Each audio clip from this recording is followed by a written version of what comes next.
ছাত্রছাত্রীরা, আমি সংহিতা। আমার চ্যানেলে তোমাদের সকলকে স্বাগত জানাই।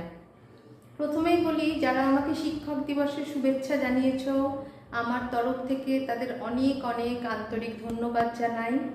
এবং শিক্ষক হিসেবে আমার একটাই কথা বলার, যে প্রকৃত মানুষ হও।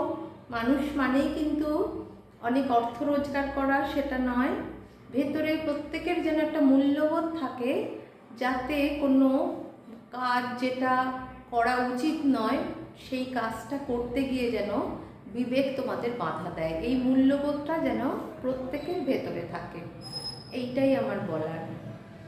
আর আজকে আমি তোমাদের অনুমানেরই একটা প্রকারভেদ নিয়ে আলোচনা করব। এটা তোমাদের পাস, অনার্স, বিভিন্ন ইউনিভার্সিটির তো সিলেবাস আলাদা, যাদের যেরকম থাকবে, যাদের প্রয়োজন। আমাকে তো সবার কথা ভেবেই ভিডিওটা করতে হয়, সেই অনুযায়ী আমি চেষ্টা করি সমস্ত বিষয়ের ওপর তোমাদের একটা ধারণা দেওয়ার। কারণ আমি মনে করি যে কোনো একটা সাবজেক্টে যদি কারোর কোনো স্টুডেন্টের ইন্টারেস্ট গ্রো করতে কেউ পারে, সেটা পারে একমাত্র টিচার। কাজে যদি তোমরা বিষয়গুলো পরিষ্কার বুঝতে পারো, তবেই কিন্তু সেই সাবজেক্টটার ইন্টারেস্ট পাবে। মানে এক্ষেত্রে আমি বলতে পারি একটা কথা, মানে আমি যেমন জিওগ্রাফি একদমই ভালোবাসি না। মানে এটার কারণও হয়তো, যখন আমরা 9-10-এ পড়তাম, আমাদের যিনি টিচার ছিলেন অত্যন্ত গুণী ছিলেন মানুষ, কিন্তু তিনি হয়তো বোঝানোটা সবার পক্ষে তো ঠিক হয় না, আমরা বুঝতে মতো পারতাম না, ফলে কোনোদিনই আমার সেই জিওগ্রাফিতে ইন্টারেস্টটা গ্রো করেনি। তা আমি সেই জন্য মনে করি তোমরা একটু ভালো করে বোঝার চেষ্টা করো, তাহলেই দেখবে এই ফিলোসফি সাবজেক্টটাও কিন্তু খুব ভালো, সেইটাই। তাহলে চলো আমি শুরু করি। আজকে আমি বললাম কি, অনুমানের শ্রেণীবিভাগ আলোচনা করব। এই যে অনুমানের শ্রেণীবিভাগ, বিভিন্ন দিক থেকে কিন্তু আমরা অনুমানের শ্রেণীবিভাগ করে থাকি। আমি যেটা আজকে আলোচনা করব সেটা হচ্ছে ব্যক্তির প্রকৃতি অনুসারে অনুমানকে 3টে ভাগে ভাগ করা যায়। একটা হচ্ছে পূর্ববৎ, একটা শেষবৎ, আর একটা হচ্ছে সামান্যত দৃষ্ট।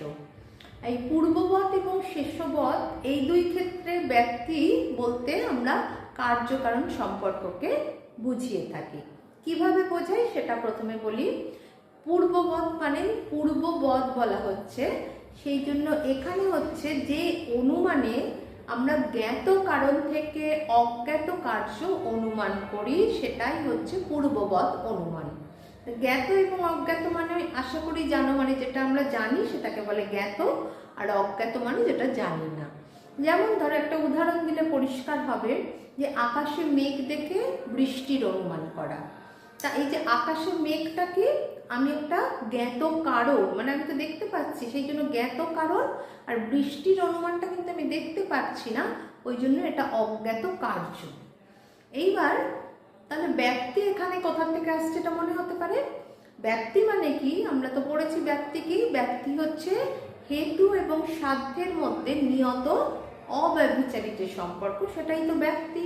তা এখানে দেখো, হেতু মানে কি, হেতু মানে কারণ, আর সাধ্য মানে কি, কার্য মানেই হচ্ছে সাধ্য। কারণ কি, আমরা তো জানি সাধ্যের সংজ্ঞা কি, আমরা যেটা প্রমাণ করতে চাই সেটাই তো সাধ্য। আর আমরা কার্যর ক্ষেত্রেও তো তাই, সেটাই তো আমরা কি হবে সেটা দেখতে চাই। তা কাজেই হেতু মানে কারণ এবং সাধ্য হলো কার্য। তাহলে এখানে কি হচ্ছে, এখানে দেখো কারণ হচ্ছে, কারণ এবং কার্যের মধ্যে একটা নিয়ত অব্যভিচারী সম্পর্ক, একটা ব্যক্তির সম্পর্ক তৈরি হচ্ছে।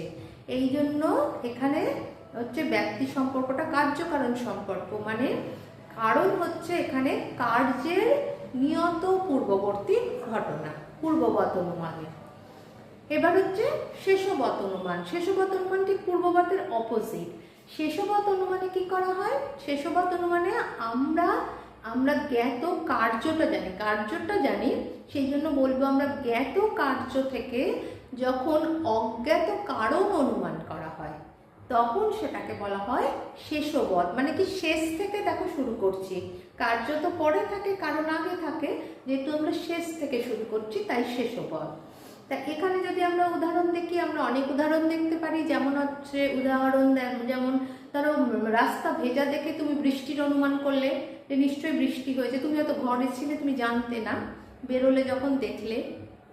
কিংবা নদীতে যখন বৃষ্টি পড়ে জলটা তো ওপর নিচ হয়, ঘোলা হয়ে যায়, নদীর ঘোলা জল দেখে তুমি অনুমান করলে যে নিশ্চয়ই বৃষ্টি হয়েছিল। এই ক্ষেত্রে কি হচ্ছে, আমি কি করছি, রাস্তা ভেজা, এটা হচ্ছে কিন্তু কার্য দেখে আমি কারণটা অনুমান করছি যে নিশ্চয়ই বৃষ্টি হয়েছে। এক্ষেত্রে আমার কার্যটাকে আমি আগে দেখে আমি কারণটাকে অনুমান করছি। এক্ষেত্রেও আমার সেই কার্যকারণ সম্পর্ক আছে, কিন্তু সেই কার্যকারণ সম্পর্কের ক্ষেত্রে আমাকে বলতে হবে কিন্তু সাধ্য আর হেতুর মধ্যে। যেহেতু কার্যটা আগে আছে সেই জন্য কিন্তু আমি এখানে বলবো না হেতু সাধ্যের মধ্যে সম্পর্ক, বলবো সাধ্য এবং হেতুর মধ্যে কার্যকারণ সম্পর্ক আছে। এবং এক্ষেত্রে কার্যটা কি, কারণের নিয়ত অব্যভিচারী, এটা হচ্ছে পরবর্তী ঘটনা। কেন পরবর্তী, কারণ কার্য তো পরেই থাকে, সেই জন্য বলতে হবে পরবর্তী ঘটনা। হয়ে গেল দ্বিতীয়টা। আর লাস্ট থার্ড যেটা, সেটা হচ্ছে সামান্যত দৃষ্ট। সামান্যত দৃষ্ট অনুমানের ক্ষেত্রে কিন্তু ব্যক্তি কিন্তু এখানে কার্যকারণ সম্পর্ক বোঝায় না, ব্যক্তির যে সম্পর্ক সেটা কার্যকারণ সম্পর্ক বোঝায় না, এটা অনেকটা ওই সহচার সম্পর্কের মতো। যেমন ধরো যে সহচার সম্পর্ক আমাদের কি বলি, আমরা কোনো কিছু দেখে আমাদের একটা অভ্যাস হয়ে যায় না, যার ফলে আমরা একটা দেখলেই আর একটার কথা অনুমান করি, এটাই তো সহচার সম্পর্ক। ব্যক্তির ক্ষেত্রেও কিন্তু ঠিক অনেকটা এইরকম, এই সামান্যত দৃষ্ট অনুমানের ক্ষেত্রেও অনেকটা এইরকম। যেমন ধরো আমরা যে চাঁদকে দেখি, আমরা আকাশে চাঁদকে দেখি এক জায়গায়, কিছুক্ষণ পরে দেখি আর এক জায়গায়, এইভাবে আমরা চাঁদকে দেখি। তার মানে কি, আমরা চাঁদের পরিবর্তন লক্ষ্য করি এবং এই পরিবর্তন থেকে আমরা মনে করতে পারি যে চাঁদের গতি আছে, কিন্তু বাস্তবে তো চাঁদের গতি নেই। এইবার এটা আমরা কেন ভাবতে পারি, কারণ আমরা যখনই দেখেছি কোনো কিছুর পরিবর্তন হয় তখন তার একটা গতি থাকে। যেমন ধর গাড়ি এখানে এক জায়গায় আছে, তারপরে সেটা যদি অন্য জায়গায় গেল, তার মানে তার গতি আছে বলে সে আর এক জায়গায় গেল। তা আমরা, এটা আমাদের অভ্যাস যে আমরা কোনো কিছুর পরিবর্তন দেখলেই একটা গতি আমরা একটা অনুমান করে নিই। তা যদি এই রকম সহচার সম্পর্কের মাধ্যমে যখন আমরা কোনো ব্যক্তি সম্পর্ক প্রচেষ্টা করি, ব্যক্তি সম্পর্ক প্রতিষ্ঠা করার প্রচেষ্টা করি, সেটাকেই বলা হয় হচ্ছে সামান্যত দৃষ্ট। আশা করি তোমরা বুঝতে পেরেছো। কখনো কোথাও অসুবিধে হলে আমাকে কমেন্ট করবে, আমি চেষ্টা করব সব সময় উত্তর দেওয়ার। আর প্রতিদিন যেমন বলি যে আমার ভিডিওটা ভালো লাগলে অবশ্যই সাবস্ক্রাইব করো, বন্ধুদের বলো সাবস্ক্রাইব করতে, এবং লাইক আর কমেন্ট করতে কিন্তু ভুলো না। ঠিক আছে, আজ তাহলে এই পর্যন্ত।